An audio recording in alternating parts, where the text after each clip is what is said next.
Quando penso no dia em que tudo mudou, lembro-me do barulho da chuva batendo contra o vidro da janela do apartamento. Era uma segunda-feira comum, e eu estava atrasado, como sempre. Trabalhava numa empresa de marketing digital, vivia correndo entre prazos, reuniões e aquela rotina que consome sem a gente perceber. Tinha 28 anos e a sensação constante de estar no lugar certo, mas na vida errada. Tudo começou a desmoronar quando o meu melhor amigo, o Hugo, me chamou para um café. Ele era o tipo de pessoa que dizia as coisas sem rodeios. "Tu estás a viver no automático, Miguel", ele falou, olhando-me com aquele ar de quem enxerga mais do que devia. "Tens um talento enorme para criar, mas estás a desperdiçar a tua vida atrás de um computador, vendendo ideias que nem acreditas." Eu ri.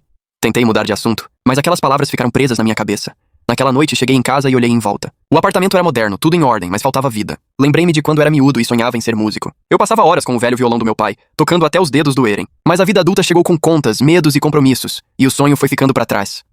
Os dias seguintes foram estranhos. No trabalho, eu já não conseguia me concentrar. Cada campanha que fazia parecia sem propósito. Cada reunião me soava como um eco distante. Até que um dia, sem planejar, pedi demissão. Foi impulsivo, irracional talvez, mas libertador. Saí da empresa com uma mistura de medo e alívio. Durante meses, tentei retomar a música. Escrevia canções, gravava vídeos simples e postava nas redes. No início, ninguém via, ninguém comentava. Mas eu continuei. O Hugo, sempre do meu lado, dizia: "Tu só precisas de um momento e ele vai chegar."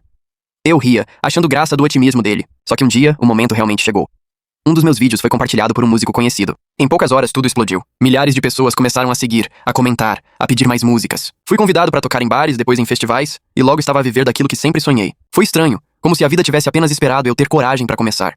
Os meus pais, que no início tinham ficado preocupados, começaram a entender. Lembro-me do dia em que o meu pai, que sempre foi um homem sério, me disse: "Filho, eu nunca te vi tão vivo."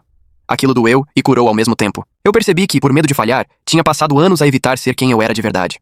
Hoje, as coisas estão bem diferentes. Tenho a minha própria banda, viajo, componho, conheço pessoas que se emocionam com as minhas letras. Às vezes ainda sinto saudades da estabilidade de antes, mas já não trocaria o que vivo por nada. A incerteza que antes me assustava virou parte da aventura. O Hugo continua por perto, agora como meu empresário, e também como um irmão que a vida me deu. Às vezes, nas longas viagens de estrada, ele brinca: "Vês? Eu disse que tu tinhas que parar de vender ideias dos outros e começar a vender as tuas." Eu rio e respondo. E pensar que tudo começou com um café e uma conversa sobre o nada. Às vezes, fico a pensar em quantas pessoas vivem presas em vidas que não escolheram, com medo de decepcionar alguém ou de arriscar o pouco que têm.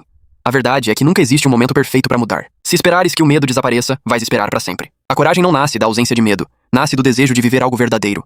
Nem todos acreditaram em mim no início. Alguns amigos se afastaram, outros disseram que eu estava a ser irresponsável. Mas o tempo, esse juiz silencioso, mostrou que seguir o coração não é loucura. É honestidade. Hoje, quando volto à minha antiga empresa para visitar alguns colegas, vejo nos olhos deles o mesmo vazio que eu sentia. E percebo que fiz a escolha certa. Acho que no fim é isso.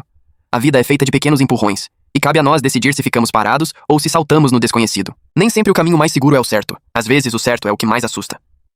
Hoje, quando olho para trás, percebo que o medo não foi o que me travou. Foi o conforto. E nada pesa mais do que a tranquilidade de uma vida que não é realmente nossa.